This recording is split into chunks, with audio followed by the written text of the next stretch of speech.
আমাদের প্রত্যেককেই আলাদা আলাদা। ওয়া কুল্লুহুম আতিহি ইয়াউমাল কিয়ামাতি ফারদা। আল্লাহ তাআলা বলেন তোমাদের প্রত্যেককেই কিয়ামতের দিন আমি আল্লাহর সামনে একজন একজন, ফারদান আই ওয়াহিদান, আমি আল্লাহর সামনে এসে দাঁড়াতে হবে। ওয়া কুল্লুহুম আতিহি ইয়াউমাল কিয়ামাতি ফারদান আই কি ওয়াহিদান, একজন একজন, একজন একজন, একজন একজন। বাপ সন্তানের সাথে আসবে না, সন্তান বাবার সাথে আসবে না, স্বামী স্ত্রীর সাথে আসবে না, স্ত্রী স্বামীর সাথে আসবে না, ভাই বোনের সাথে যাবে না, বোন ভাইয়ের সাথে আসবে না, বন্ধু বন্ধুর সাথে আসবে না। ইয়াউমা ইয়াফিরুল মারউ মিন আখি ওয়া উম্মিহি ওয়া আবিহি ওয়া সাহিবাতিহি ওয়া বানি। ভাইয়া অন্যদিকে তাকায়ও না ভাই, ওরা ওরা বসবে, যারা বসার তারা বসবে। নওজোয়ান এদিকে তাকাও।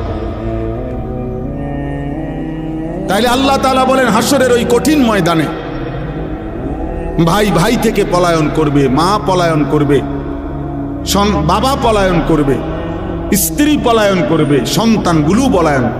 এরপরে আর থাকে কি? এরপরে আর কে থাকে? লিকুল্লি ইমরিইম মিনহুম ইয়াউমাইদিন শাআনুন ইউগনি। আল্লাহ তাআলা বলেন প্রত্যেকেই নিজেকে নিয়ে ব্যস্ত হবে। ইয়া রাব্বি নফসি নফসি, ইয়া রাব্বি নফসি নফসি। আদম থেকে ঈসা, সোয়া লাখ আম্বিয়া, সোয়া লক্ষ নবী কিংবা বেশি কম, এক বন্ধু ব্যতীত, এক মদিনার বন্ধু ব্যতীত সমস্ত আম্বিয়ায়ে কেরামও বলবে ইয়া রাব্বি নফসি নফসি। আল্লাহ আমাকে বাঁচান, আমাকে বাঁচান, আমাকে বাঁচান, আমাকে বাঁচান। হযরত ইব্রাহিম আলাইহিস সালাম ইসমাঈলকে দেখবে, ডাকবে না, কিতাবে আছে। হযরত ইয়াকুব আলাইহিস সালাম ওনার ছেলে ইউসুফ আলাইহিস সালামকে দেখবে, কিন্তু ডাকবে না। অথচ এটা সেই ইউসুফ দুনিয়ার হায়াতে যিনি এই ছেলের ভালোবাসায় 40 বছর চোখের পানি ফেলছে। ওয়াবিয়াদ্দাত আইনাহু মিনাল হুজন ফাহুয়া কাযীম। কোরআনে আল্লাহ বলছে ইউসুফের বিরহে কানতে কানতে ইয়াকুবের দুইটা চোখ সাদা হয়ে গেছে, অন্ধ হয়ে গেছে। কিন্তু আজকে হাসরের মাঠে দেখার পরেও ডাকবেন। মুসা আলাইহিস সালাম ওনার বোন এবং মাকে দেখবে, কিতাবে আছে মুসা নবী বলবে লা আসআলুকাল ইয়াউমা উম্মি ওয়ালা উখতি। আয় মাওলা, মাকেও চাই না, বোনকেও চাই না, বাল আসআলুকাল ইয়াউমা নাফসি, আজ শুধু আমি আমাকে বাঁচাইতে চাই। জিবরাইলের মতো ফেরেশতা বলেন আয় আল্লাহ আমাকে নিরাপদ রাখেন, আমাকে নিরাপদ। রব্বি লা তুখজিনি ইয়াউমা ইউবআসুন।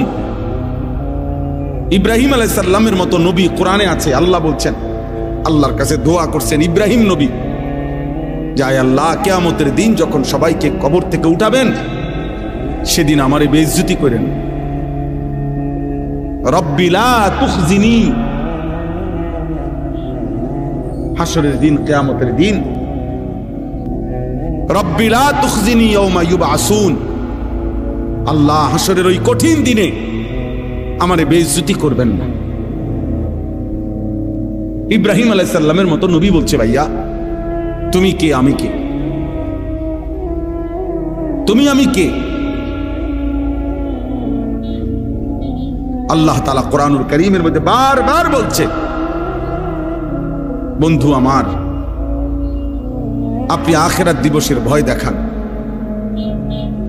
ওয়া আনযিরিন নাস, মানুষকে আপনি ভয় দেখান, আখিরাতের ভয় দেখান। কোরআনুল কারীমের মধ্যে আছে আখিরাত হাসরের ময়দানের আযাব দেখে জাহান্নামী বলবে রব্বানা আখিরনা ইলা আজালিন করিব নুজিব দাওয়াতাকা ওয়া নাত্তাবি'র রুসুল। আল্লাহর কাছে বলবে নাফরমান যে আল্লাহ দুনিয়ায় একটু সময়ের জন্য ফেরত যেতে দেন, এবার যদি দুনিয়ায় ফিরতে পারি আপনার সব কথা মেনে নেব, আপনার রসুলের কথাগুলোও মেনে নেব। আল্লাহ তাআলা বলবেন, না বান্দা, ইতিপূর্বে দুনিয়ায় থাকাকালীন তুমি ভেবেছিলে এমন একটা হাসরের দিন হবে না, আর তুমিও মনে করছিলা তোমার এই সুখ আর নিয়ামত, তোমার এই মাতবুরি আর অহংকার, তোমার এই যৌবন আর সুস্থতা, মা লাকুম মিন জাওয়াল, এগুলো আর কোনোদিন শেষ হবে না। তুমি এই ফুর্তিতে আর এই তামসাতেই, হায় নওজোয়ান, তোমরা ভেবেছো এটা তুমি আর কোনোদিন বুড়া হইবা না, তুমি ভেবেছো তুমি কোনোদিন হাড্ডি গোশত তোমার আর কোনোদিন দুর্বল হবে না, তুমি ভেবেছো তুমি কোনোদিন কবরে যাইবা না, তুমি এটাই মনে করছো, এটাই ভেবেছো। তুমি মনে করেছো বন্ধুদের এই আড্ডা অনন্তকাল, এই রং তামাশা, এই ফুর্তি অনন্তকাল। আমার কাছে কিতাব আছে, ইজা ওয়াজাআত সাকরাতুল মাউত বিল হক, এটা আরবি কিতাব, এটার নামে এটাই আমি পড়ছি এখানে, এটাই আমি আলোচনা করতে চাচ্ছি অল্প একটু। ওইখানে আছে হযরত ওমর ইবনে আব্দুল আজিজ রাহমাতুল্লাহি আলাইহি, বিশ্ববিখ্যাত খলিফা ছিলেন, ইসলামের ইতিহাসের শ্রেষ্ঠ একজন মুসলিম শাসক ওমর ইবনে আব্দুল আজিজ, যাকে ইসলামের পঞ্চম খলিফা বলা হয়। অনেক বড় নেককার বুজুর্গ ছিলেন। ওই কিতাবে লিখছে উনি মাঝে মাঝে কবরস্থানে যাইতেন, আর কবরস্থানের দিকে তাকাইয়া নিজে নিজে বলতেন, ইয়া মাউতু মাজা ফাআলতা বিল আহিব্বা, হে মৃত্যু, হে কবর, বলো না আমার বন্ধুদের সাথে তুমি কি করেছো, আমার বন্ধুরা কোথায়? আইনাল আহবাব আইনাল আসদিকা আইনাল জুল্লাস আইনাস সাম্মার। অর্থ হলো আমার বন্ধুরা কোথায়, আমার ভালোবাসার মানুষগুলো কোথায়, আমি যাদের সাথে বসতাম তারা কোথায়, আমি যাদের সাথে রাত জেগে গল্প করতাম আমার সেই বন্ধুরা কোথায়? তুমি তাদের সাথে কি করেছো, তারা কই এখন? হযরত ওমর ইবনে আব্দুল আজিজ বলতেন যে কবর আমাকে জবাব দিত, কবর যেন আমাকে বলে, হে ওমর ইবনে আব্দুল আজিজ, তোমার সেই বন্ধুদেরকে আমি চোখ খুলে ফেলছি, তাদের হাতের কনুই থেকে তাদের শরীর আলাদা করে ফেলছি, তাদের পা হাঁটু, তাদের শরীরের গোশত হাড্ডি রেজা রেজা করে পাউডার করে মাটির সাথে মিশায় দিছি। আজ তোমার বন্ধুরা কেউ নাই, আজ তোমার বন্ধুরা কেউ নাই। এজন্য দোস্ত এটা মনে রাখো, আজকে তো ওলামায়ে কেরাম চোখের পানি দিয়ে, মহব্বত দিয়ে, ভালোবাসা দিয়ে কত আহাজারি করতেছে তোমাদের কাছে। জীবনের সবচেয়ে বড় আফসোসের বিষয় রে ভাই, একটা ছেলে হলেও মনে রাখো, এর চাইতে লজ্জা, এর চাইতে দুঃখ আর কি হইতে পারে যে বছরের পর বছর, দিনের পর দিন ওলামায়ে কেরাম মুসলমানের কাছে একটু নামাজ ভিক্ষা চাইতে আছে, যে কত নামাজ পড়ে। এটা কোনো হিন্দুর কাছে বলতেছে না, এটা কোনো ইহুদিরে বলে না, মুসলমানের কাছে বলতেছে। এর চাইতে আফসোস আর কি হইতে পারে? বুঝেন নাই হিসাবটা? বলো ছেলেরা, বাপ তোমরা নিজেরা পরিচয় দিচ্ছ মুসলমান, তুমি বলো তোমার বাবা মুসলমান, মা মুসলমান, তুমি মুসলমান। যতবার তোমার ধর্মের পরিচয় জিজ্ঞাসা করছে ততবারই তুমি বললা ধর্ম তোমার ইসলাম, রব তোমার আল্লাহ, নবী তোমার মুহাম্মাদুর রাসূলুল্লাহ সাল্লাল্লাহু আলাইহি ওয়াসাল্লাম, কিতাব তোমার কোরআন, তুমি বললা তুমি মুসলমান। হায়, অথচ খোদার 365 দিন, এক বছর এমন পার হয়েছে যেই এক বছরে নাফরমান কোনদিন ফজরের নামাজ পড়ে। হায় নির্লজ্জ, বেহায়া, এই অসভ্য, কেমনে নিজের পরিচয় দিলা মুসলমান? মুসলমান এত বড় জানোয়ার হয়? মুসলমান 365 দিন নামাজ পড়ে না। এটারে মুসলমান বলে? তোমার বিবেকে কি বলে? তোমার ইনসাফে কি বলে বেটা? তোমার বিবেকে কি বলে? একটা ছেলে বলো, একজন বাবা বলেন 30 বছর একজন মুসলমান সুদ খায়, এটা মুসলমানের বাচ্চা?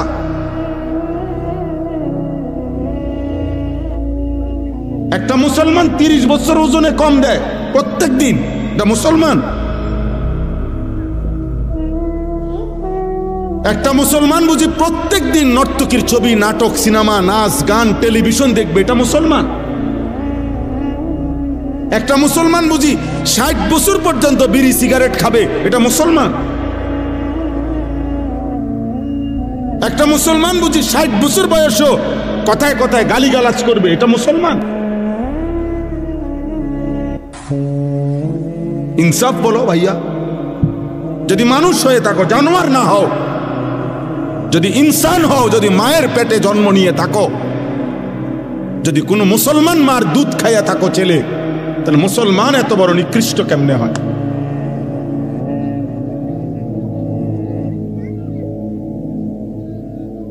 বলো ভাই। রাসূলুল্লাহ সাল্লাল্লাহু আলাইহি ওয়াসাল্লামের সাহাবী হযরতে আনাস ইবনে মালিক, বিখ্যাত সাহাবী আনাস রাদিয়াল্লাহু তাআলা আনহু, নবীজির খাদেম ছিলেন। এই সাহাবী আনাস রাদিয়াল্লাহু তাআলা আনহু ওমর রাদিয়াল্লাহু তাআলা আনহুর জামানায়, হযরতে ওমর যখন ইসলামের দ্বিতীয় খলিফা ছিলেন, তখন পারস্যে একটি যুদ্ধে মুসলিম সাহাবারা যুদ্ধের ময়দানে সাহাবায়ে কেরাম এক টানা 24 ঘন্টা, মানে সারা দিন যুদ্ধ করছে, সারা রাত যুদ্ধ করছে। ঘটনাচক্রে ফজরের মুহূর্তে যুদ্ধের ময়দানের অবস্থা এমন তীব্র ছিল যে কোনোভাবে চূড়ান্ত মুখোমুখি দুশ্মনে আর মুসলমানে সাহাবেরা এভাবে ভিতরে ঢুকে গেছে যে যুদ্ধের তীব্র লড়াই চলতেছিল। ওই কিতাবে স্পষ্ট সব তারিখে আছে।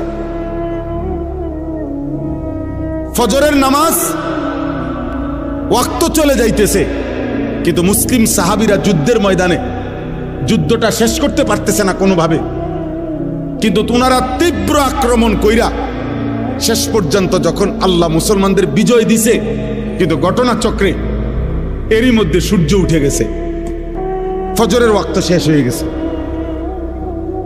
সাহাবায়ে কেরাম সূর্য উঠার পরে গিয়া ফজরের নামাজ কাজা করছে। এই একবার আমি নিজে ইতিহাসের নির্ভরযোগ্য কিতাবে পড়ছি ভাই,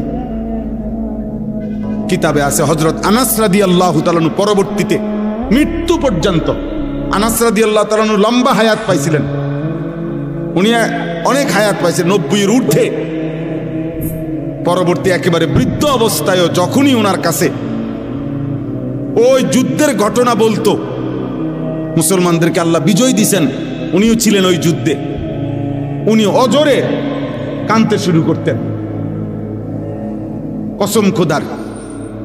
তো অন্যান্যরা যখন জিজ্ঞেস করতো যে আনাস রাদিয়াল্লাহু তাআলা আনহুকে, সাহাবী আপনি এই যুদ্ধের কথা বললেন, কাঁদেন কা? এই যুদ্ধে তো মুসলমানদের পরাজয় হয় নাই, বিজয়ী হয়েছে, আপনি কাঁদেন কেন?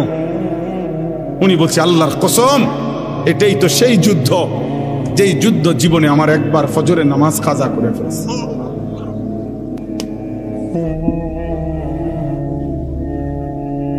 যেই যুদ্ধ আমার জীবনে একবার ফজরের নামাজ, ওটা মনে হইলেই উনি চিৎকার দিয়া কাঁদলেন, হায় আমার জীবনে একবার তো, একদিন আমার জীবনে ফজরের নামাজ তো কাজা হয়েছে, এটা তো সেই যুদ্ধ, আমি বিজয় দিয়ে করব কি, আমার তো ফজর ছুটে গেছে।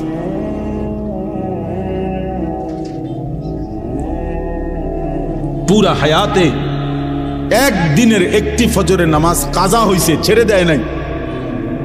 এর জন্য দোস্ত এই পরিমাণ কাঁদছেন যে মৃত্যু পর্যন্ত কাঁদছেন, মৃত্যু পর্যন্ত এই কথা মনে রাখছেন 18 বছর 20 বছরের প্রিয় ভাই, কিশোর নওজোয়ান সন্তান আমার 16 বছরের সন্তান আছে। তাইলে তোমরা যাদের বয়স 16, তুমি আমার সন্তান, তুমি আমার সন্তান। আমি তোমারে বললাম 18 বছর 20 বছরের ছোট ভাই, তোকে আমি বললাম, জানতে চাইলাম তোমার কি মনে আছে মোট তোমার এই পর্যন্ত কতগুলো ফজরের নামাজ ছুটে গেছে?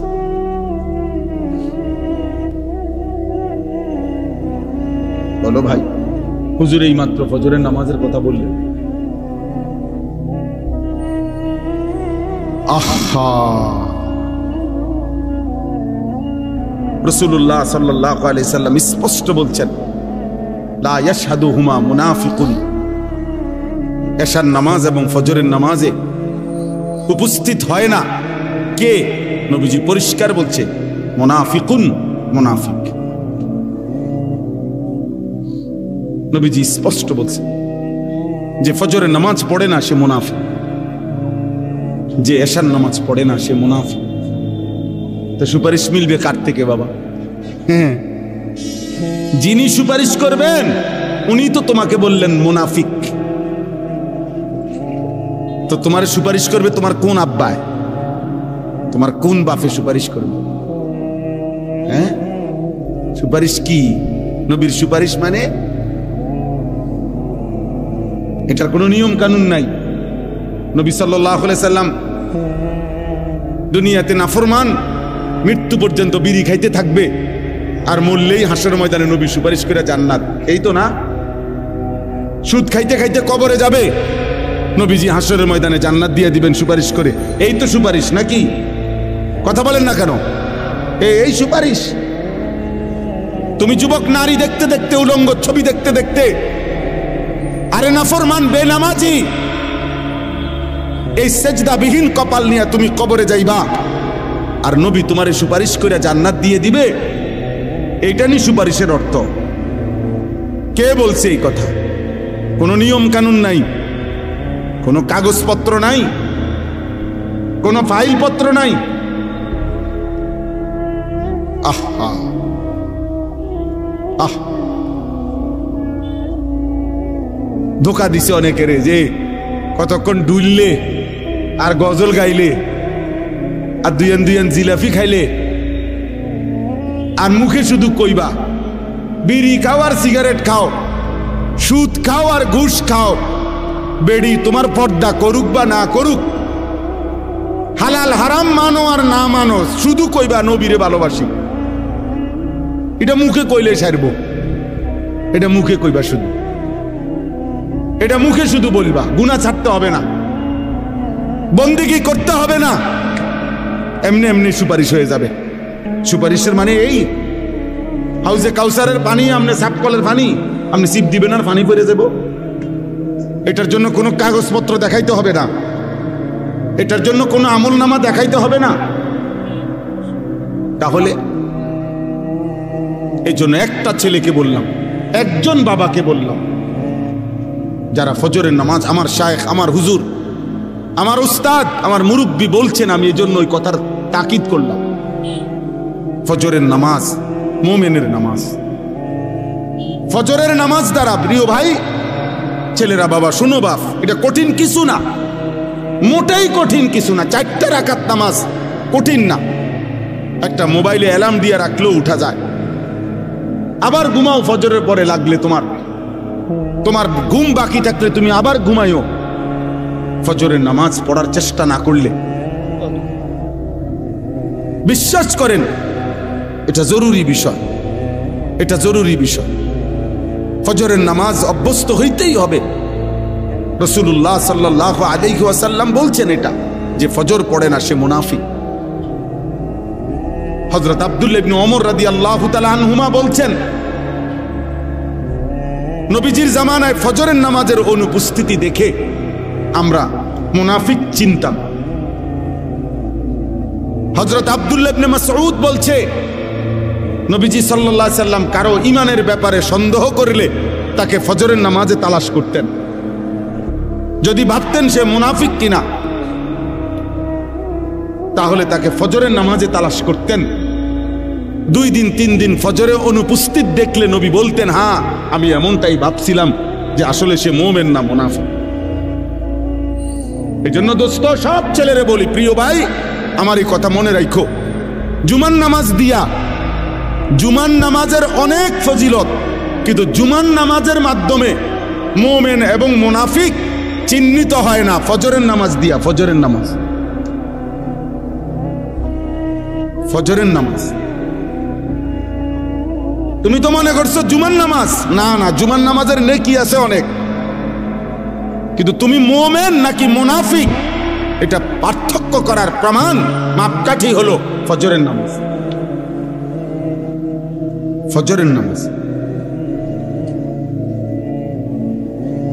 এজন্য হযরত আব্দুল্লাহ ইবনে মাসউদ বলছেন, রাসূলুল্লাহ সাল্লাল্লাহু আলাইহি সাল্লামের জামানায় চিহ্নিত মুনাফিক যারা, মানে বাস্তবিকে যারা সবাই জানতো মুনাফিক, মানুষের মধ্যে অনেক মানুষ আছে গ্রামে এলাকায় সিল মারা, এটা যে চিহ্নিত সুদখোর, এটা মানুষের চিনে, এমন আছে না? হ্যাঁ, চিহ্নিত ডাকাত, চিহ্নিত হারামখোর, এটা মানুষ চিনে কিনা বলেন? এরকম 2-4 জনের নামে সিল লেগে যায় মানুষের, মানুষ চিনে যে এতে একবার চিহ্নিত জুয়ারি, নেশাখোর, এতে গাঁজাখোর, সবাই জানে। সকল থানার মধ্যে, প্রত্যেক থানায় আপনার ওই এলাকার চিহ্নিত সন্ত্রাসী, চাঁদাবাজ, চোর, ডাকাত, ছিনতাইকারী, নেশাখোর, গাঁজাখোর, ফুট্টাখোর, বাবাখোর, ডাইলখোর, হারামখোর, এগুলোর তালিকা আছে, সম্ভাব্য তালিকা এগুলো আছে, এগুলোর ফাইল থাকে, তুমি জিগাও গিয়া।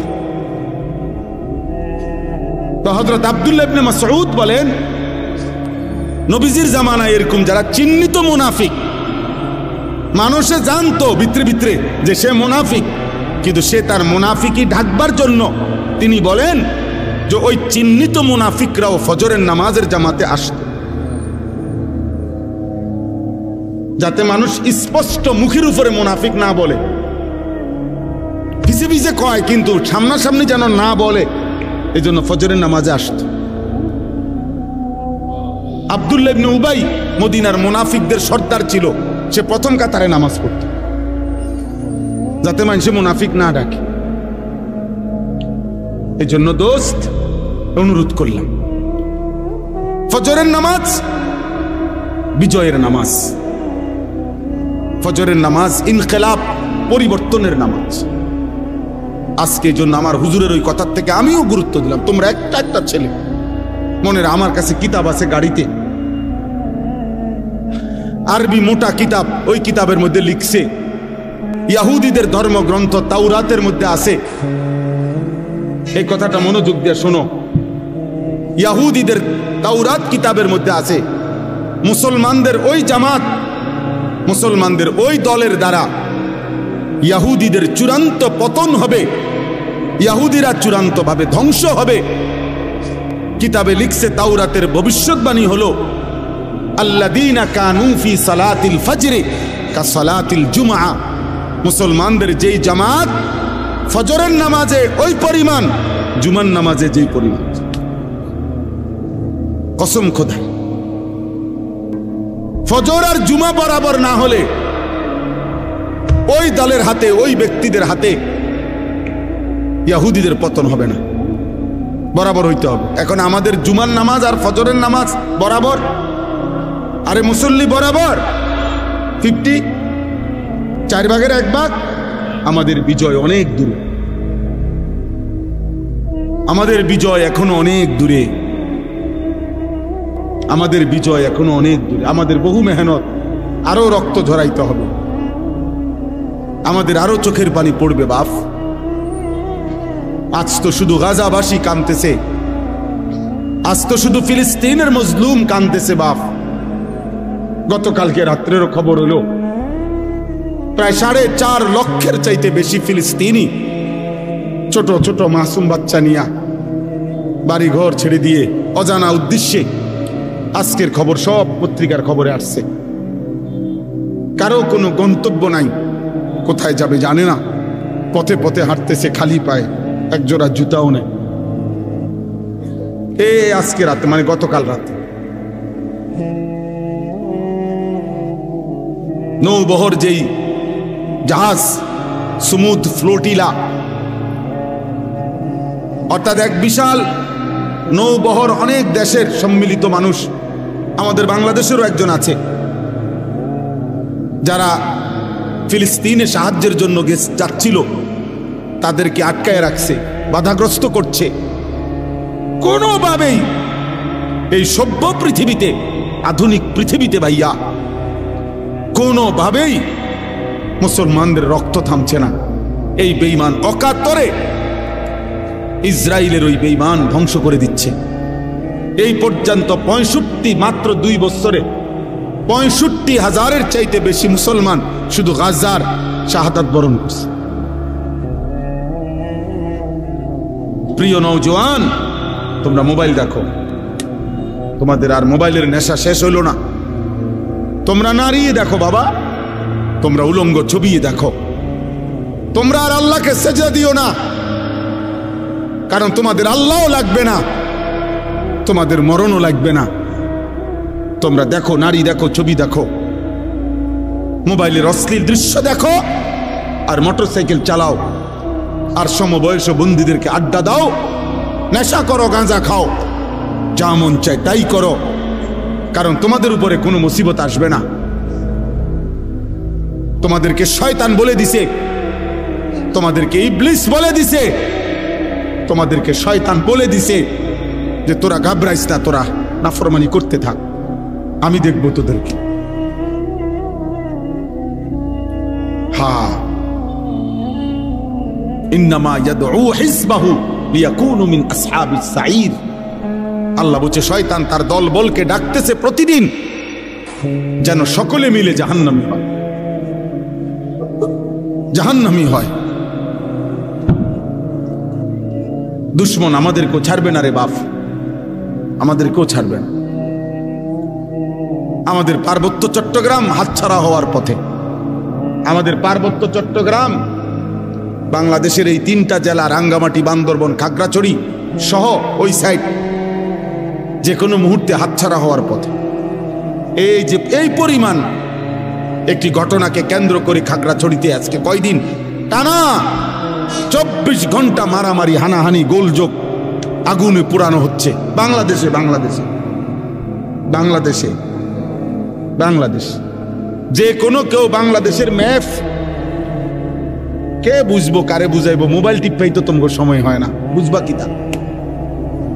বাংলাদেশের মানচিত্র দেখলেই বোঝা যাবে এ কোনা দিয়া পার্বত্য চট্টগ্রাম। এটা এমন একটা জিনিস যেটা কেচি দিয়ে যদি এমনি কাইটা দেয় এটা আলাদা হয়ে যাবে, বাকি এটা থাকবে। যেই কোনো সময় কেচি দিয়ে কাটার মতো। বাংলাদেশের 10 ভাগের 1 ভাগ হলো এই 3টা জেলা, আর বাকি 61টা জেলা বাংলাদেশের 9 ভাগ।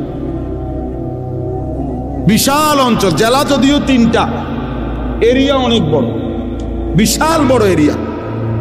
পার্বত্য চট্টগ্রাম যদি হাতছাড়া হয় তো কক্সবাজার সমুদ্র সৈকত সহ সেন্ট মার্টিন সব হাতছাড়া হয়ে যাবে।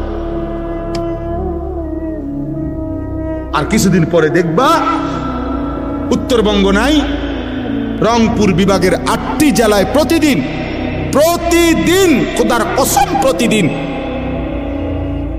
মুসলমান খ্রিস্টান হচ্ছে। তো একদিন, বেশি দিন আর লাগবে না, বিখ্যাত থালা যখন হাতে নিবা তখন আর মোবাইলের এমবিও থাকবে না, আর তোমার মোবাইলের আব্বাও থাকবে না, তোমার ফেসবুকও থাকবে না, ইউটিউব। আমি দায়িত্ব নিয়ে বলছি, বুঝে শুনে বলছি। আমি দিন রাত 24 ঘন্টা আমার মূল ফিকির, মূল কাজ, মূল মেহনত মুসলমানের নওজোয়ানকে নিয়ে। বাবা তোমরা ভিক্ষা করবা, ভিক্ষা করবা বললাম। কেউ তোমার প্লেটে একটা ভিক্ষাও দিবে না। গাজাবাসীর সন্তান, তুমি দেখো, আজকের খবর নাও, ওরা জানে না, ওরা এই ছোট ছোট বাচ্চা, এক এক বাচ্চার কাঁধের মধ্যে, পিঠের মধ্যে, হাতের মধ্যে বাটি, বক্স, গাঁটটি, কত কিছু বোঝা, পায়ে জুতা নাই, ও জানে না ও কোথায় যাচ্ছে।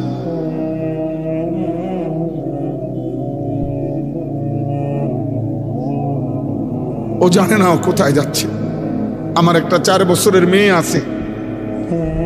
আমি প্রতিদিন রাত্রে 2টা, 2:30, 3টা বাজে মাহফিল থেকে যখন যাই, ওই পর্যন্ত আমার মেয়েটা সজাগ থাকে। আমি গেলে কিছুক্ষণ আদর করলে, বুকে জড়ায় ধরলে, আদর করলে আমার লগে কিছু কথা থাকে তার। ও তার ভাই বোন অন্যগুলার নামে বিচার দেয় আমার কাছে, ওই মারছে, এই করছে, সেই করছে। এগুলা শুন না আদর করে দিলে তুই আমার মেয়ে ঘুমায়। তো গাজার 4 বছরের বাচ্চা মেয়েও তো এমন। ও তো বাবার আদর চায়, মায়ের আদর চায়। ও জানে না ওর গন্তব্য কোথায়। সে যদি বাচ্চা মেয়েটা, যদি বাচ্চা ছেলেটা যদি তার মাকে বলে, মা কোথায় যাচ্ছি আমরা, কি বলবে না?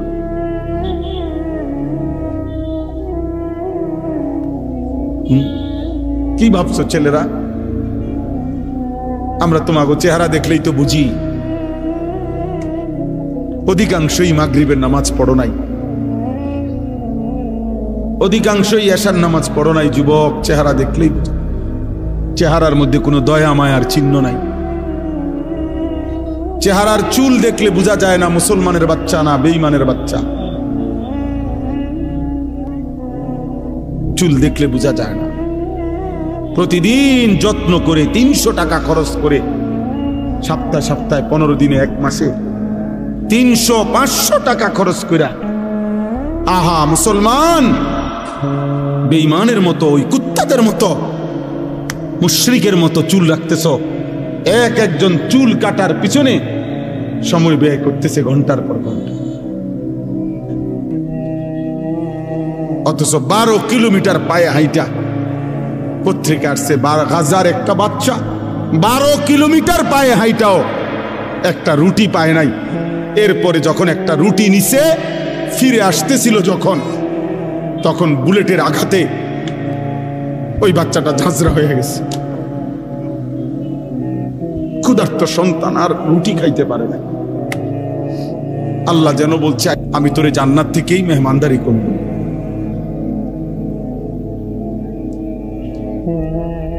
আমি তোকে জান্নাত থেকেই মেহমানদারি করব। এই জন্য বাপ, আমি একজন ছেলের আশায় আছি। আমি কোনো প্রার্থী না, আমার কোনো মার্কা নাই, আমি কোনো নির্বাচনী জনসভায় আসি নাই। আমি আশা করি কোনো একজন ছেলেও যদি ভাবো যে আমার বদলানো দরকার, আমার আল্লাহর সাথে, আমাদের আল্লাহ ছাড়া আগেও কেউ ছিল না, আগামীতেও কেউ নেই। আমরা বেঈমানদের মতো সমপরিমাণ।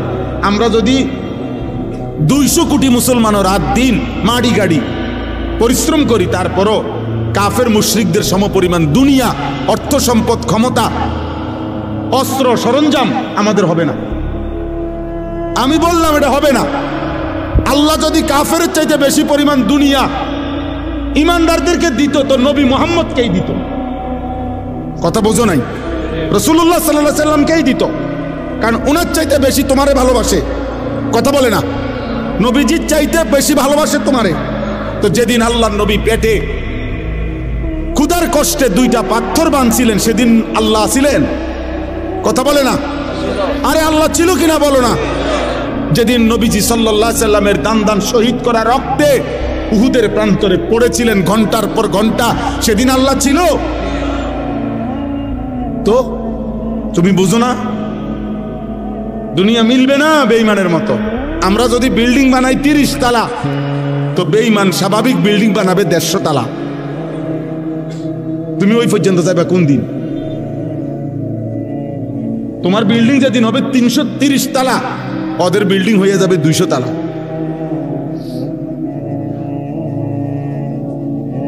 হ্যাঁ, এজন্য হবে না। আমাদের মাধ্যম একটাই, আমাদের আল্লাহ। আমাদের মাধ্যম, আমাদের সম্পর্ক, আমাদের রাত গভীরের কান্না, আমাদের চোখের পানি, আমাদের সাধ্যমতো প্রস্তুতি এবং আল্লাহর মদদ, এটাই আমাদের বিজয়ের মাপকাঠি। তাহলে এখন আমার দুঃখের কথা এটাই, শুধু যে না আমাদের কাছে সমপরিমাণ কাফের মুশরিকদের সমপরিমাণ অস্ত্র ক্ষমতা কিছুই নাই, আবার আমরা আল্লাহর সাথে সম্পর্ক ছিন্ন করে ফেলতেছি, নামাজও পড়ি না, রোজাও রাখি না, হারাম করে যে 30 বছর হারাম খায়, এটা কি সুদখোর, তে প্রতিদিন হারাম খাচ্ছে, প্রত্যেক দিন ওজনে কম দেয়, যার স্ত্রী বেপর্দা, এই অসভ্য মহিলা প্রতিদিন বেপর্দা, যার ঘরে টেলিভিশন চলে তার ঘরে প্রত্যেক দিন নাটক সিনেমা নর্তকীর ছবি চলে। কিরে ভাই, আল্লাহর সাথে আমরা এইভাবে সম্পর্ক বিচ্ছিন্ন করলাম কেন? তাহলে আল্লাহর সাথেও আমরা সম্পর্ক ছেড়ে দিলাম। তোমরা ছেলেরা নামাজও পড়ো না, সেজদাও করো না, আবার দুনিয়ায় বাঁচবার জন্য কাফেরদের সমপরিমাণ অস্ত্র ক্ষমতা সম্পদ এটাও তো তোমাদের নাই, তো টিকবা কেমনে? না আল্লাহ আছে তোমার, না তোমার দুনিয়াবি সম্পত্তি আছে, তো কিছুই তো নাই, তো তুমি বাঁচবা কেমনে? আগামী দিনে টিকবা কেমনে? তোমরা আগামী দিনে টিকবা কিভাবে?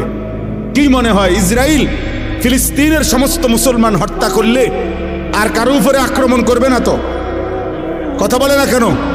না না না, আর করবে না। এরা বলে দিছে যে শুধু আমাদের ক্ষোভ শুধু গাজার মুসলমানের উপরে, বাকি সব মুসলমান আমাগো বন্ধু।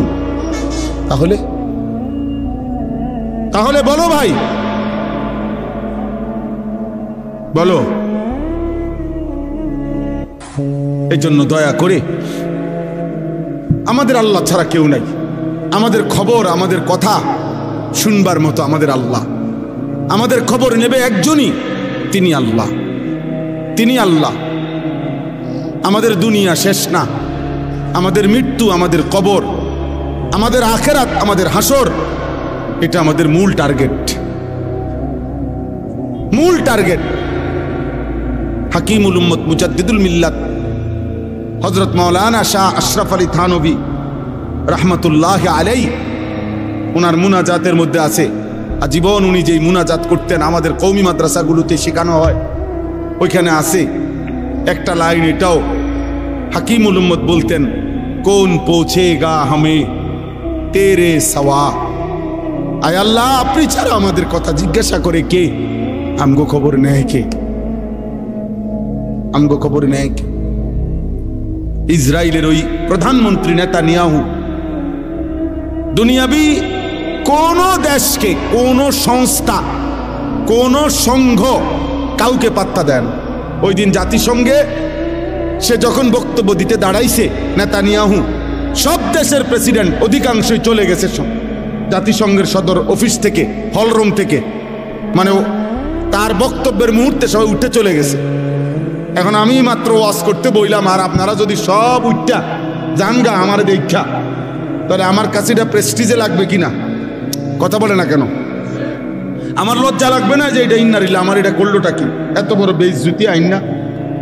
কিন্তু ওই বেঈমান প্রায় 100 দেশের প্রেসিডেন্ট বের হয়ে গেছে, কিন্তু সে 1 মিনিটের জন্য লজ্জিত হয় নাই, বরং সে তার পুরা বক্তব্য জাতিসংঘের সদর দফতরে সে বক্তব্য পেশ করছে এই ইসরায়েলের প্রতি, এবং সে বুঝাইছে পরিষ্কার, সারা পৃথিবী একসাথে এক মাঠে বললেও আমি গাজার উপরে 1 সেকেন্ডের জন্য আক্রমণ থামাবো না, থামাবে না বলছে। অর্থ হইল জাতিসংঘ ওরা চালায়, পৃথিবীর সমস্ত সংবাদ সংস্থা ওরা চালায়, পৃথিবীর মাল্টিন্যাশনাল আন্তর্জাতিক যত কোম্পানি ওরা চালায়, আমেরিকার প্রেসিডেন্ট ইহুদিদের সিদ্ধান্তে হয়, সারা পৃথিবীর সমস্ত কলকাঠি নাড়ে ইহুদিরা।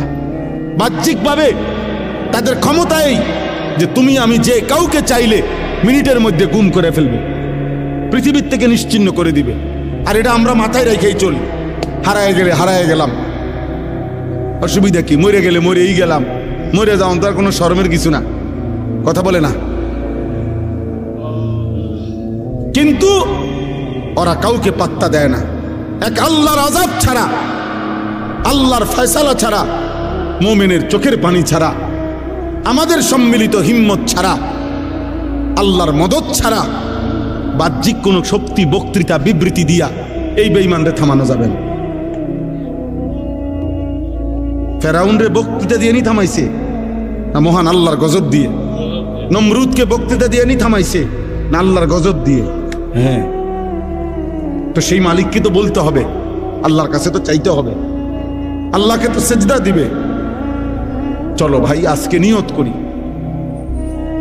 আমরা সবাই দিল থেকে আমাদের মৃত্যু, আমাদের কবর, আমাদের আখেরাত, এটা আমাদের মূল বিষয়।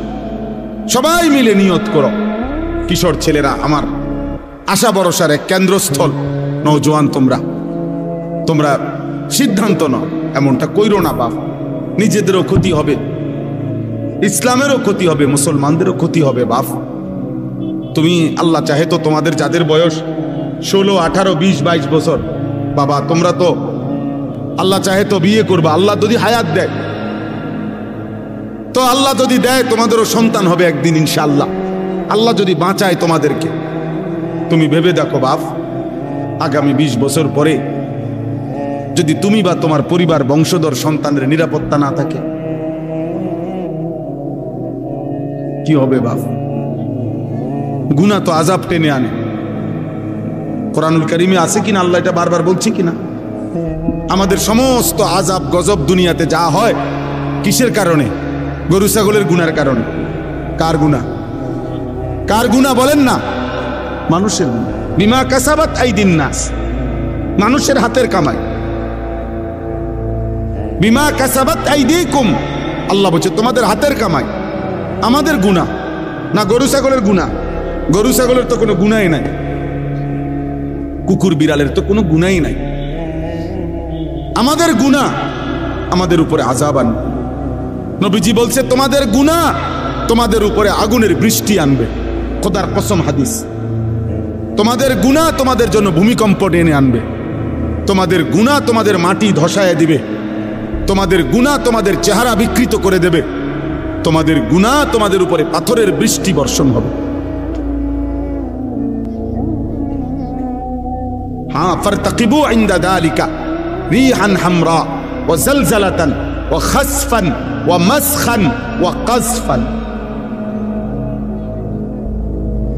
আল্লাহ নবী সাল্লাল্লাহু আলাইহি সাল্লাম বলছে, কিয়ামতের পূর্ব মুহূর্তে আগুনের লাল বৃষ্টি হবে, জালজালাতান ভূমিকম্প হবে, খাসফান ভূমি ধসিয়ে দেওয়া হবে, মাসখান চেহারা বিকৃত করা হবে, কাযফান পাথরের বৃষ্টি বর্ষণ হবে। ওয়া আয়াতিন তাতাবাউ কানিজামিন কুতিয়া সিলকুহু। নবীজি বলেন একটার পর একটা এভাবে আযাব আসবে যেন এই তসবির দানা এখান দিয়ে কাইটা দিলে 100 দানা পড়তে মাটিতে কয় ঘন্টা লাগবে? আল্লাহর নবী খোদার কসম উদাহরণ দিয়ে বলছে, কানিজামিন কুতিয়া সিলকুহু, যেমন তসবির দানা মালা যেমন কেটে ফেললে সব ফুল পড়ে যায়, মালা বানাইলে সব দানা পড়ে যায় একটার পর একটা। যদি 10 মিনিট বৃষ্টি হয় তাইলে বৃষ্টির ফোঁটা যে জমিনে পড়ে, এক এক ফোঁটার মাঝখানে ব্যবধান কয় মিনিট? বোঝেন নাই কথা? বৃষ্টির ফোঁটা পড়ে যে এক ফোঁটা পড়ার কয় মিনিট পরে আরেক ফোঁটা পড়ে? অনবরত অনবরত অনবরত কিনা? না ব্যবধান আছে? ব্যবধান। আল্লাহ নবী বলছে কাওয়ামামাকিল কাতর, তোমাদের উপরে মুসিবত আসবে বৃষ্টির পানির ফোঁটার মতো, তসবির দানা ছিঁড়ে ফেলার মতো, কাকিতাইল লাইলিল মুজলিম। এগুলো সব কিয়ামতের পূর্বের কথা। এটি হয়ে গেছে এই যে কথা না, নূহ নবীর জমানার কথা বলে না। নবীজি বলছে অন্ধকার অমাবস্যার রাত্রির মতো তোমাদের উপরে মুসিবত আসবে, কিছুই খুঁজা পাইবা না। কি করা উচিত? আল্লাহর নবী বলছে ইউসবিহুর রাজুলু মুমিনান ওয়া ইউমসি কাফিরান। সকালবেলা থাকবা মুমিন, সন্ধ্যা হয়ে যাবা কাফের। সন্ধ্যায় ছিলা মুমিন, সকালে হয়ে যাবা কাফের। আল্লাহর নবী সাল্লাল্লাহু আলাইহি সাল্লাম এক সাহাবী হুযাইফাকে বলছিলেন, হুযাইফা, যদি কোনোদিন আল্লাহর পথে চলতে গিয়ে কাউকে খুঁজে না পাও, তাহলে একা গাছের শিকড় গোড়ালি কামড়াইয়া ধরা একা হলেও দ্বীনের উপরে থাকো। ওয়ালাউ আন তাআদ্দা বিআসলি শাজারাতিন হাত্তা ইউদরিকাকাল মাউত ওয়া আনতা আলা যালিক। মৃত্যু পর্যন্ত আমি অনুরোধ করলাম, আমরা বলার চেষ্টা করছি, আমরা তোমাকে বুঝাইবার চেষ্টা করছি। আপনারা যারা বাবা আছেন, অভিভাবক আছেন, আপনারা আপনাদের ছেলের প্রতি যত্নবান হন। কাঠ পালং আর সোফার ফার্নিচার, বিল্ডিং আর ইট, টাইলস আর বাথরুম নিয়া এত ব্যস্ত হইয়েন না। হাজার বছর যাবত, লাখো বছর মানুষ টাইলস ছাড়াও ঘুমাইছে বাপ, কিন্তু ইমান ছাড়া যেন না ঘুমায়। মাটির বিছানায়ও ঘুমাইলে কিছু হয় না রে বাপ, কিন্তু সেজদা ছাড়া ঘুমাইলে বিপদ হবে রে বাপ। আপনার ছেলে যদি মাটির বিছানায়ও ঘুমাইতো অসুবিধা হতো না, যদি ফজরের নামাজ পড়তো। আর লাখ টাকার যদি পালঙ্কেও ঘুমায় অথচ ফজরের নামাজ পড়ে নাই, তো বিপদ হবে আপনারও, আপনার ছেলেরও, মেয়েরও, স্ত্রীরও। অতএব দয়া করে দুই কথা বললাম। এক, প্রিয় ভাই, তোমরা মনে রাখো বাবা, যদি আগামীর পৃথিবী নিরাপত্তা, আমাদের জানমালের নিরাপত্তা হতে হয়, আমাদের আল্লাহর সাথে সম্পর্ক ছাড়া হবে না। শুধু বাংলাদেশের একটা দল, দুইটা দল নিয়ে ভাবলে হবে না, সারা পৃথিবীর দিকে খেয়াল রাখতে হবে। সারা পৃথিবীর কাফের শক্তি যেই কোনো মুহূর্তে পৃথিবীর যেই কোনো অঞ্চলের মুসলমানদের উপরে আক্রমণ করার জন্য প্রস্তুত। আর একবার শুরু করলে আরেকবার ঘুরে দাঁড়াইতে কষ্ট হয়ে যাবে। আজকে ৭৬ বছর যাবৎ ফিলিস্তিনের মুসলমান ইসরায়েলের হাতে রক্ত দিচ্ছে, এটা হলো ঐতিহাসিক তথ্য। আজকে ৬১ বছর যাবৎ রোহিঙ্গা মুসলমানরা বার্মার বৌদ্ধ কাফেরদের হাতে রক্ত দিচ্ছে। একদিন না, একদিন। আজকে ৭৬ বছর যাবৎ কাশ্মীরের মুসলমান ইন্ডিয়ার বেঈমানদের হাতে রক্ত দিচ্ছে। একদিন না দোস্ত। এই জন্য একবার কাটিয়ে ফিরে গেলে আরেকবার সোজা হইয়া দাঁড়াইতে অনেক সময় লাগবে, অনেক সময়। এই জন্য এটা একটা বিষয়। আগামী প্রজন্ম নিরাপদ থাকতে হলে তোমরা নামাজ পড়তে হবে। আমার একটা কথা, একটা ছেলে কল্পনা করো, মনে করেন সবাই ভাবেন তো যে এইখানে মনে করেন যদি 10,000 সাহাবী মদিনার কল্পনা করেন, নবীজির যুগটা, একটা মিনিট মনে মনে ভাবেন তো আপনারা যে আমাদের নবী সাল্লাল্লাহু আলাইহি সাল্লামের জামানায় মনে করেন 10,000 সাহাবী নবীজির সামনে বসা। কয় হাজার? তো নবীজি তাদের সামনে বসা, এটা হিসাব ধরেন তো 10,000 সাহাবীর মধ্যে গুনলে, মানে 1 2 3 4 5 6 7 8 করে গুনলে তো একজন হবে 1, আরেকজন হবে 10,000, হবে না? মানে সংখ্যা হবে কিনা এরকম কথা বলে না।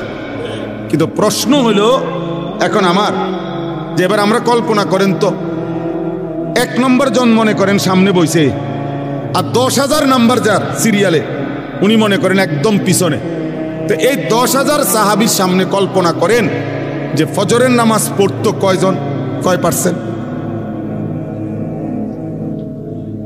কথা বুঝছেননি আমার? 5 ওয়াক্ত নামাজ পড়তো কয় পার্সেন্ট? কথা বলে না। হারাম থেকে বেঁচে থাকতো কয় পার্সেন্ট? হালালের উপরে চলতো কয় পার্সেন্ট? তো বিজয় তাদের হবে না, তো আমগুনি হবে। এবার আমরা এখানে হিসাব করি,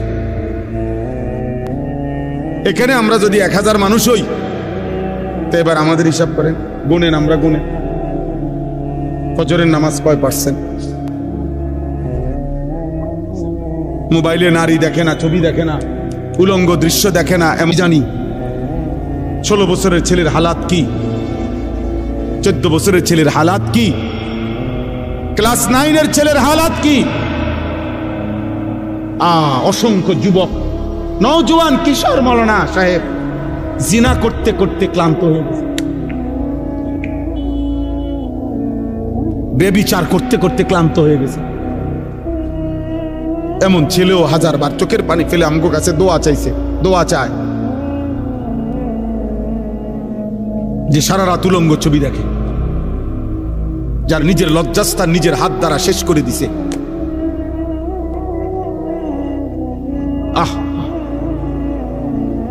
কোন মানুষের শরীরের স্বাস্থ্য, শক্তি, শৌর্য সবকিছুই শেষ করে দিচ্ছে। হ্যাঁ, কি পরিমাণ সন্তান, কি পরিমাণ মানুষ নেশাগ্রস্ত দেখেন। আল্লাহ তাআলা যেটাকে স্পষ্ট হারাম করেছেন, নেশার যেই কোনো জিনিস, প্রিয় যুবক, এক বিন্দু এটাও হারাম, এক বালতিও হারাম। আল্লাহ নবী সাল্লাল্লাহু আলাইহি সাল্লাম একটা কথা শুধু বলি, মারাত্মক ভয়ঙ্কর একটা কথা আছে। নবীজি বলছে, মান শারিবাল খামরা, যে মদ পান করে, নেশা করে, গাঁজা খায়, বাবা খায়, ইয়াবা ট্যাবলেট নেয়, এরকম নেশাগ্রস্ত, খুদার কসম আল্লাহ নবী বলছে তার বড় দুইটা ক্ষতি হয়। এক নাম্বার হলো মান শারিবাল খামরা, যে ব্যক্তি নেশা করে, আল্লাহ নবী সাল্লাল্লাহু আলাইহি ওয়াসাল্লাম বলছে তারাকাস সালাহ, সে টোটাল নামাজ ছেড়ে দেয়, তার আর নামাজ পড়ার তৌফিক হয় না। কিন্তু এর পরের কথাটা আরো জঘন্য, এটা বলতেও আমার কলজাটা কাঁপে। নবী সাল্লাল্লাহু আলাইহি ওয়াসাল্লাম বলছে নেশাগ্রস্ত ব্যক্তি অচিরেই ওয়াকা আলা আম্মাতিহি ওয়া খালাতিহি, আপন চাচি, মামি, ফুফি, খালা, চাচাতো বোন, মামাতো বোন, ফুফাতো বোন, খালাতো বোন, এমন নিকট আত্মীয়র সাথে জিনা এবং ব্যভিচার করতে আগ্রহী হয়।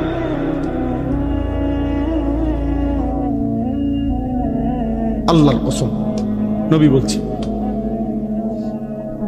এজন্য যে নেশাখোর ওই জিনাখোর, যে নেশা করে সে জিনাও করে, যে জিনা করে সে নেশাও করে। হ্যাঁ, যেখানে গান বাদ্য হয় সেখানে জিনা ব্যভিচারও হয়, যেখানে জিনা ব্যভিচার হয় সেখানে গান বাদ্য হয়। এই তিন জিনিস একসাথে, নেশা, নারী, গান একসাথে, এক প্যাকেজ, এক প্যাকেজ। যেখানে মদের আড্ডা সেখানে গানেরও আড্ডা, নারীরও আড্ডা, যেখানে নারীর আড্ডা সেখানে মদেরও আড্ডা, গানেরও আড্ডা। আল্লাহ আমাদেরকে হেফাজত করেন, আল্লাহ আমাদেরকে হেফাজত করেন। এজন্য প্রিয় ছেলেরা, আমার এই শেষ তর্জমাটা শুনেন, আমার কথা শেষ। আল্লাহ তাআলা বলেন ওয়ালাকাদ খালাকনাল ইনসানা, আল্লাহ আমাদেরকে আমাদের মৃত্যুর কথা মনে করায় দেওয়ার জন্য, মৃত্যুর কথা আল্লাহ কয়েকটা কথা বলছে।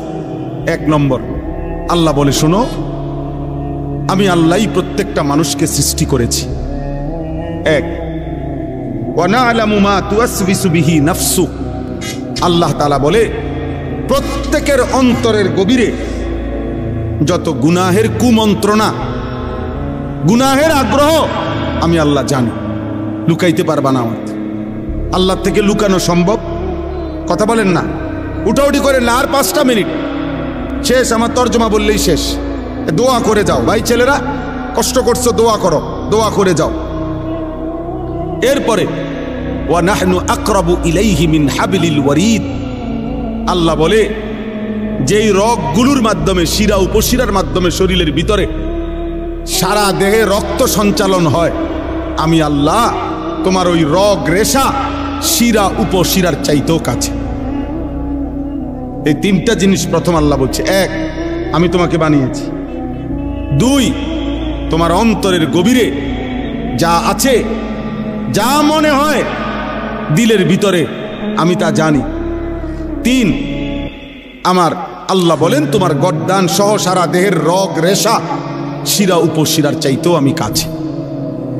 4, ইয ইয়াতালাক্কাল মুতালাক্কিয়ানে আনিল ইয়ামিনে ওয়া আনিশ শিমালি কাঈদ, আল্লাহ বলে তোমার ডানে বামে 24 ঘন্টা আমার 2 জন ফেরেশতা মোতায়েন আছে। তুমি আড়াল করবা কেমনে, লুকাইবা কার কাছে?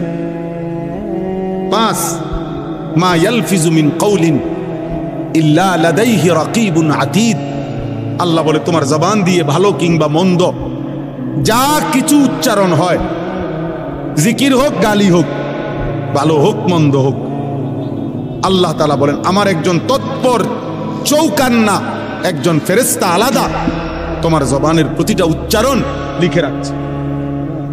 আলাদা আরেকটা ফাইল হইতেছে।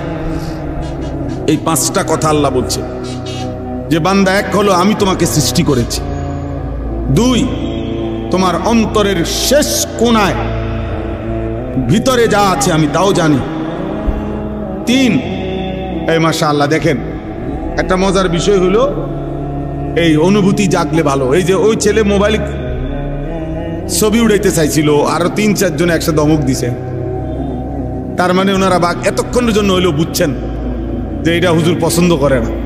মাশাআল্লাহ, আল্লাহ আপনার ঘরে বরকত দান করে। সবাই একটু একটু করে কইলেও হবে, সবাই একটু একটু করে বললেও।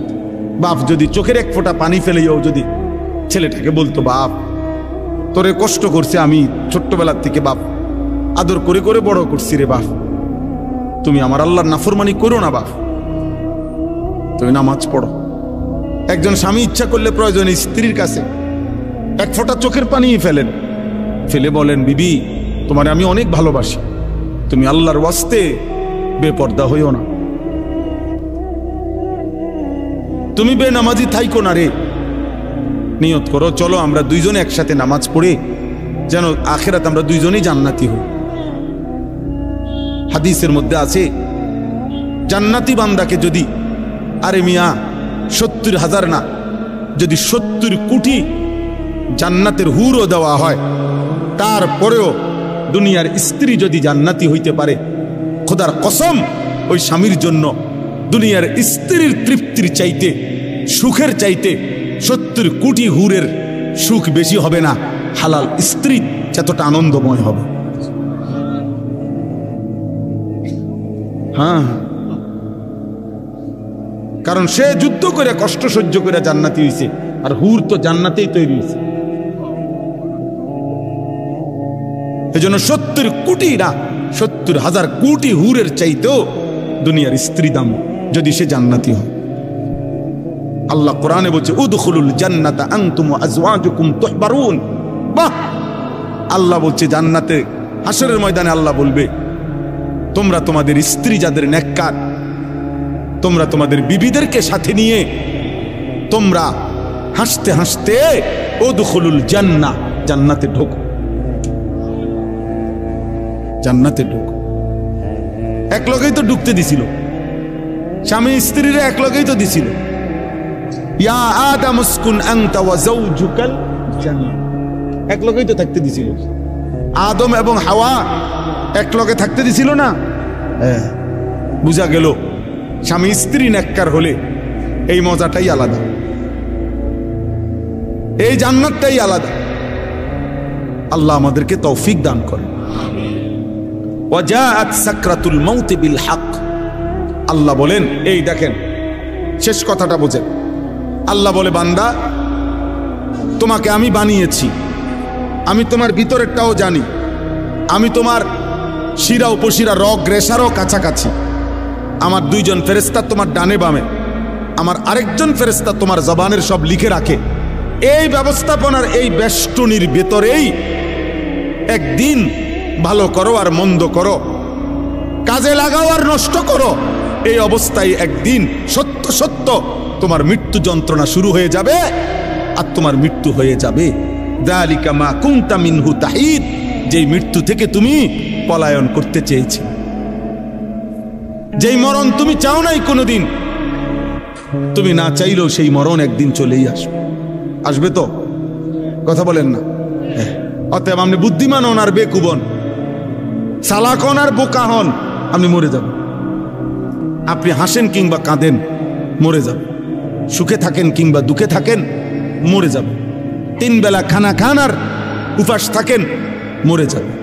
রাজপ্রাসাদের অট্টালিকায় থাকেন আর জীর্ণ কুঠির কুড়ে ঘরে থাকেন, মরে যাবেন। মরতেই হবে বাপ, চলে যেতেই হবে। হবে? কথা বলেন না কেন? হবে হবে। অতএব দোস্ত, আল্লাহ এটাই বলছে, বান্দা খামখেয়ালি করো না। ওয়ানুফিখা ফিস-সূর যালিকা ইয়াউমুল ওয়াঈদ, আল্লাহ তাআলা বলেন ইসরাফিল ফু দিবে আর হাসরের মাঠ কায়েম হবে। আর হাসরের মাঠই ইয়াউমুল ওয়াঈদ, যেই মাঠের যেই দিনের ব্যাপারে তোমাদেরকে ভয় দেখানো হয়েছিল যে আখিরাতের হাসরের আযাব বড় কঠিন, সেটা কায়েম হবে। ওয়াজাআত কুল্লু নাফসিম মাআহা সাইকুম ওয়া শাহীদ। আল্লাহ বলেন প্রত্যেকটি মানুষকে দুইজন ফেরেশতা হাসরের ময়দানে নিয়ে আসবে। দুই কাঁধের দুই ফেরেশতা, একজন পিছনে থাইকা সামনে আগাইতে থাকবে তাকে, যে আগে বারো আমি পিছনে আছি, আর আরেকজন আমল নামার ফাইলটা হাতে রাইখা তার সাথে সাথে থাকবে। সাইক যিনি উনি পিছনে থাকবে, শাহিদ যিনি উনি আমল নামাটা হাতে নিয়ে আল্লাহর সামনে এই ব্যক্তির ব্যাপারে সাক্ষ্য দিবে। আপনি বাইকবেন কোথায়? গাড়টা চাইয়া একটা চটকোনা দিব ফেরেশতাদের, বাচ্চাদের ভূত কই যাও, হ্যাঁ বাগো কই, পিছনেও একজন আছে, সাথেও আমি আছি, কই যাবা, আসো হাসরের ময়দানে আসো। ইয়াউমাইদিন ইয়াসদুরুন নাসু আশতাতা লিইউরাউ আমালাহুম, আসো আমলনামা দেখতে আসো। এখন দেখবা, এখন দেখবা ফিডা কারে কয়, এখন দেখবা লাথি কারে কয়, এখন দেখবা নারীর মজা, এখন বুঝবা জিনার মজা, এখন বুঝবা নেশার বোতলের মজা, এখন বুঝবা এক এক লাথি দিয়ে দিয়া যখন জাহান্নামে ফেলবে। হ্যাঁ হ্যাঁ, আমি মজাক করে বলছি, লাথি দিয়ে দিয়ে জাহান্নামে ফেলবে। জাহান্নামে কোনো জাহান্নামীকে হাঁটাইয়া নেওয়া হবে না, লাথি দিয়ে দিয়ে নেওয়া, ধাক্কা দিতে দিতে নেওয়া হবে। কোনো জাহান্নামী স্বাভাবিক হেঁটে জাহান্নামেও যেতে পারবে না, লাথি দিতে দিতে নেই, ধাক্কা দিতে দিতে। খুযূহু ফাগুল্লু সুম্মাল জাহিমা সাল্লু। সর্বশেষ আল্লাহ বলেন লাকাদ কুনতা ফি গাফলাতিন মিন হাদা, বান্দা এই মৃত্যু থেকে তুমি পলায়ন করেছিলে, গাফেল ছিলে, তুমি মনে করছিলে তুমি মরতা না। ফাকাশাফনা আনকা গিতাআকা ফাবাসারুকা আল-ইয়াওমা হাদীদ। মৃত্যুর মাধ্যমে, কথাটা এটা বুঝেন, এটার অর্থটাই সংক্ষেপে, মানে কোন ব্যক্তি মৃত্যুবরণ করে মানে হলো তার চোখটা বন্ধ হয়। তো চোখ বন্ধ হলে আমরা মনে করি বেটার চোখ বন্ধ হয়ে গেছে, অতএব সে আর কিছুই দেখবে না, মরে গেছে। আল্লাহ বলে না বান্দা, চোখ বন্ধ করলে বাহ্যিক দৃষ্টিতে তুমি দেখছো মরা গেছে, এই দুনিয়া আমি বন্ধ করে দিছি আর কি, কিন্তু এইবার কবরে নিয়া আমি আল্লাহ এই চোখের এই পর্দা সরাইয়া দেব। এইবার ফাবাসারুকা আল-ইয়াওমা হাদীদ, এবার তোমার চোখ হয়ে যাবে এতটা পরিষ্কার যে কবরের থেকে তুমি জান্নাত পর্যন্ত দেখবে অথবা জাহান্নাম। এখন তো তুমি বেশি দূর দেখো না, তখন তোমার চোখের পাওয়ার হবে এমন, কবরে বসেই তুমি জাহান্নামের আযাব দিবে। আর এভাবে যতদিন কিয়ামত না হবে ততদিন তুমি কবরে থাইকেই ছটফট করবা জাহান্নামের ওই আযাব দেখা, আর নেককার জান্নাতের নিয়ামত দেখা খুশিতে হাসতে থাকবে, খুশিতে হাসতে থাকবে। হ্যাঁ, মজার কোনো বিষয়ে মানুষ আগের থেকে কল্পনা তো মজা পায়। বিরিয়ানি খাইব যখন মনে হয়, আমরা ছাত্র জীবনে যেদিন শুনতাম বিরিয়ানি দিব, আলহামদুলিল্লাহ আগের দিন থেকেই একটা মানসিক মনটার মধ্যে একটা প্রস্তুতি থাকতো যে রবিবারে বিরিয়ানি দিব, আগের থেকেই ভালো লাগতো। মাদ্রাসা যেদিন ছুটি দিবে এই দাঁড়ার কামে থাকতো। আমার মনে আছে, যদি মনে করেন বৃহস্পতিবারে ছুটি দিবে, আমরা বুধবার দিন কোনোদিন আমার মনে হয় না আমরা বেডিং বিছাইয়া ঘুমাইছি। বুধবার রাত্রে, বুধবারে বেডিং টেডিং বান দিয়া সব ক্লিয়ার, কোন রকমে এমনি মাথাটা লাগাইয়া পড়ে থাকতাম। অথচ ছুটি হইল আগামীকাল দুপুরের পরে, কিন্তু মজা লাগতেছে যে বাজ্জাম। তো জান্নাতি বান্দা জান্নাত দেখেই মজা পাইতে থাকবে আর বলবে ইয়া রব্বি আকিমিস সাআ, আল্লাহ কিয়ামত হয় না কা, ইসরাফিল ফু দে না কা, হাত্তা আরজিআ ইলা আহলি, আমি আমার পরিবার, আমার হুরেরা আমার জান্নাতে যাবো না আমি। আর নাফরমান বলতে থাকবে হাদিসে, ইয়া রব্বি লা তাকুমিস সাআ, আয় আল্লাহ কিয়ামত যেন না হয়, ইসরাফিল যেন ফু না দেয়, আহা এই আযাবে আমি কেমনে থাকব। আল্লাহ আমাদেরকে হেফাজত করেন। অতএব প্রিয় ভাই, একটা একটা ছেলেকে অনুরোধ করছি, দোস্ত আমি অনেকক্ষণ বললাম, ছেলেরা আমার একটা একটা ছেলেকে অনুরোধ করলাম, নষ্ট হইও না, নষ্ট হইও না। নারীর ফান্দে জীবন শেষ করে দিও না, মোবাইলটার দিয়া জীবনটা নষ্ট করে দিও না। একটা মোটরসাইকেলের জন্য এমন সুন্দর একটা যুবক নষ্ট হয়ে যায় না।